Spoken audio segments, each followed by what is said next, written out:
I want to share with us this morning about in all your ways acknowledge Him and He will make straight your path. Amen. So in Proverbs chapter 3, verse 6, it says, in all thy ways acknowledge God and He shall direct thy path. Be not wise in thy own eyes. Fear the Lord and depart from evil. Amen. Hallelujah. So God wants us to be at the right place at the right time. Amen. So, we find people in the Bible, like, for example, David. He always inquired from God when he had to do something. Shall I go to war? Will you give me victory? He always inquired from God and waited on God to give him an answer. Amen. So you and me, we should do the same. Amen. We should acknowledge God in all our ways, especially when it comes to major decisions. We should go one side, seek the Lord until we can get some clarity and get an answer, and then go accordingly. Amen. So number one is we need to be at the right place. Amen. God has got a place for every one of us, like a town and a country to be in. Amen. I know right now God wants me to be in South Africa. I know God wants me to be in Johannesburg. Many years in 1985, God opened the door for me to go to Yilbra to work there for 35 years. And I still go there to go and do outreach. And I knew that I was at the right place at the right time. Amen. God told Abraham, leave your country and go to where I will show you to go. Amen. Abraham left and stepped out in faith and went accordingly. Amen. So there are missionaries all over the world in different places where God told them to go to that place to be a witness and a light in that area for the kingdom of God. Amen. So you and me, wherever we are, where we work, where we live, we should be a light and a witness for the kingdom of God. Amen. So trust God. He will show you where to be and where to go. Like He told Joseph and Mary to leave Israel at the time and to go to Egypt. And then after some time, He told them to come back. Amen. So God wants to lead us. Like in the Old Testament, when the cloud moved, the Israelites had to move. When the cloud stopped, they had to stop and pack out their stuff and relax and set up camp. Amen. When the cloud moved, they had to pack up and move with the cloud. And the same goes for me and you. Amen. The cloud is like the Holy Spirit that will lead us. We acknowledge Him in all our ways. Amen. I went to Bible college in 1978 and I prayed about it and they didn't want to accept me because I was still having long hair and I was still looking a bit worldly. But God showed me after I prayed for a few days and seeked His face that was His will for me to go to Bible college. So in 1978 I went to Bible college, but I had to fight to get in there. Amen. But I knew it was God's will.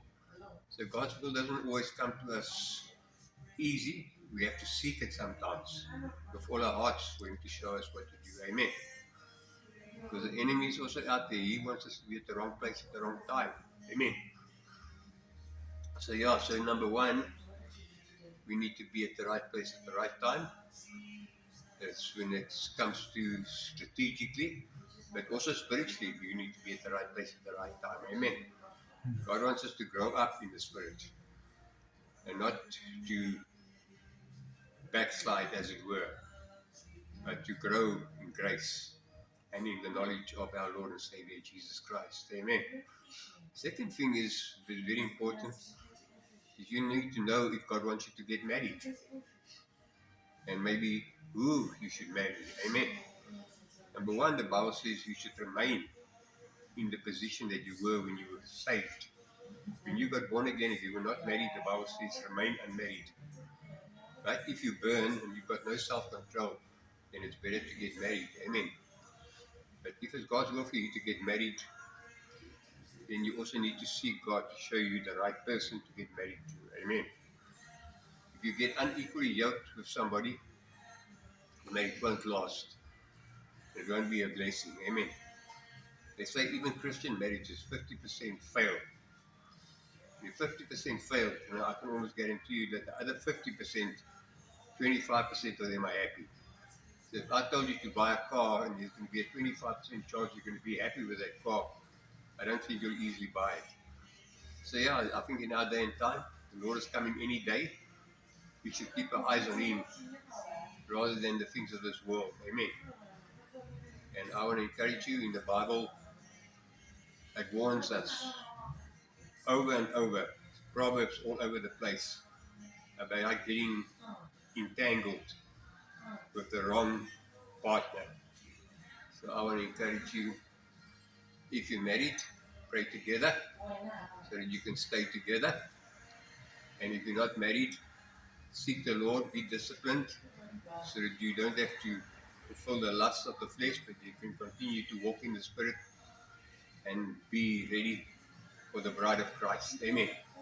That's the greatest wedding, the one that's coming. Not this earthly wedding. Amen. Earthly weddings can easily fail. But that wedding, we don't want to fail that wedding. Amen. Miss that wedding up there. The marriage feast of the Lamb. Every born-again Christian is called to that marriage. But we have to clean our garments and be sure that we're ready and have our lamps full of oil so that we can go when He comes. Amen. You know, all over the media at the moment speaks about the Third World War. You know, the Third World War will be the end. The Great Tribulation is around the corner. Be ready. Jesus is coming soon. Amen. So then, apart from that, what we need to do, we need to also make sure if God wants us to be in full-time ministry. Amen. You know, you can't just go into ministry at your own will and your own wisdom, as it were. You need to ask God. And I remember once when I was at Bible College, we had some missionaries there that came and spoke and told us the fields are white unto harvest, workers are few. And I prayed and I said, Lord, I'm available to go into any mission field or go into full-time ministry, but only if you show me. Amen. Because the Bible also warns us, don't be desiring to be many teachers because you'll undergo a greater judgment. So to go into the ministry, to put your hand to the plow, there's no looking back. You must go forward ever, backward never. Amen. So that's why it's important to make sure that God is calling you if you want to go into full-time ministry. Amen. So then I told God, I said, God, I'm available. Confirm it to me. And there was no big flashes of lightning or anything like that. I just knew in my spirit. The Lord said, go. Amen. I just had peace about it. And I knew, and I said, Lord, well, here I am. So yeah, 45 years later, I'm still in full-time ministry. And it's been a blessing in many, many ways. The wages aren't much, but the benefits are out of the world. Amen. As somebody quoted, the wages aren't much, but the benefits after this life is out of this world. Amen. Jesus said, I go and prepare a mansion for you. And I will come and take you again so that you can be where I am. Amen. So our mansion is not in this world, it's in the world to come. Amen. You know, there's a story about this missionary. After 50 years in the mission field, he came back home there to New York in America on a ship. And when he got to the harbor, he saw thousands of people standing there. But little did he know, they weren't waiting for him. They were waiting for some other people that were on the boat. So when he got off the boat, there was hardly anybody to welcome him back. After 50 years in the mission field, amen. And he felt quite sad. But he felt the Holy Spirit whisper to him, you have not come home yet. Your welcome will be when you get home in heaven one day. Amen. There you will be welcomed for all your labor that you've done for the kingdom of God this side. Amen. So I want to encourage you, never give up, keep on keeping on. Don't become weary in well-doing. The Bible says, for in due time you will reap a harvest. Amen. So yeah, we want to end up strong. Paul said, I fought the good fight of faith. I have finished the race. Amen. So if you're in full-time ministry, never put your hand to the plow and look back. Just keep on keeping on, because the devil will bring you temptations to make money, to do this or to do that, to get out of the ministry. Amen. But like we said, the workers are few. but the fields are white. And so there's a great need for full-time ministry. Amen. Apart from that, the last point is make sure that you hear from God if you're going to full-time ministry. And then the last point is make sure that you have a good mentor, a mentor. You know, in the Bible there are many people that have mentors. Somebody to lead them, somebody to guide them. Amen. I just think of people like Joshua, that was the follower of Moses. Moses was Joshua's mentor. And if you got a good mentor, you will become like your mentor. Amen. That's why Joshua could follow up from Moses, lead the people of Israel into the promised land, because he learned from Moses so many things. Amen. Then you think of other people like Elisha that followed Elijah. Elijah was the mentor of Elisha. And we know the mantle that was on Elijah came upon Elisha, and even a double portion. Amen. So it's important for you and me to connect with the right pastor, right priest, right minister of the gospel, whoever it may be, because you will become like the one you follow.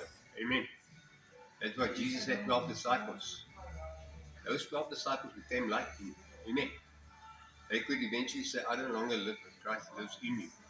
So they followed Jesus all the way. And they became like him. They were reproduced. He was reproduced in them. So a mentor is so important. Somebody said, be under the sprout where the glory comes out. Be under the sprout where the glory comes out. So in other words, relate to a minister that's anointed. Amen.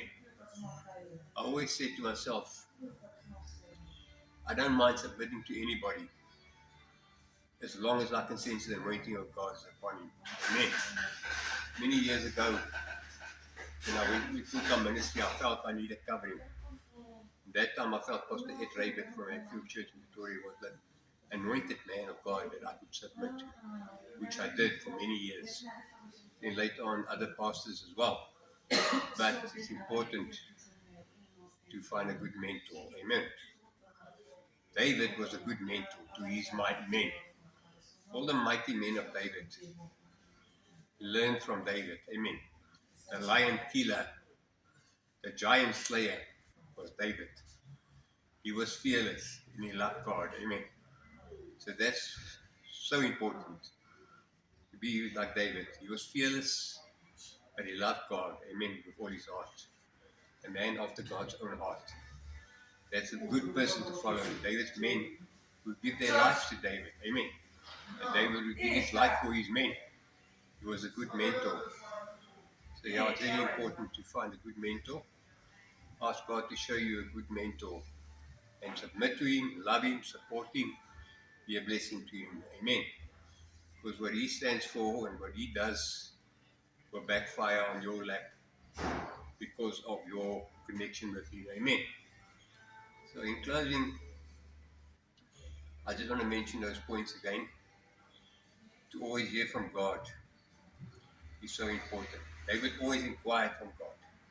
And you and I need to inquire from God every day.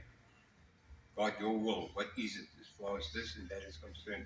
But four important things is to be at the right place, strategically, to make sure you are marrying the right person or not marrying the right person, and not get married, maybe like God showed me not to get married.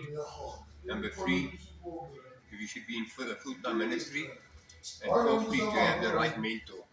It's important to have the right mentor. Amen. So in closing, I want to tell you just that you need Jesus Christ to come into your life. If you never accepted him into your life, he would like to reveal himself to you. Just open your heart right now. Ask him to forgive your sin and to come into your life. To wash you in his blood and to make you his child. In Jesus' name. Hallelujah. And then if you're sick this morning, then I pray God will touch you, that God will heal you in the mighty name of Jesus. By his stripes you have been healed.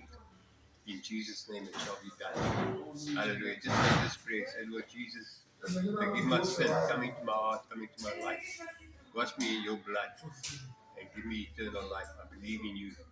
I receive you in Jesus' name. Amen and amen. God bless.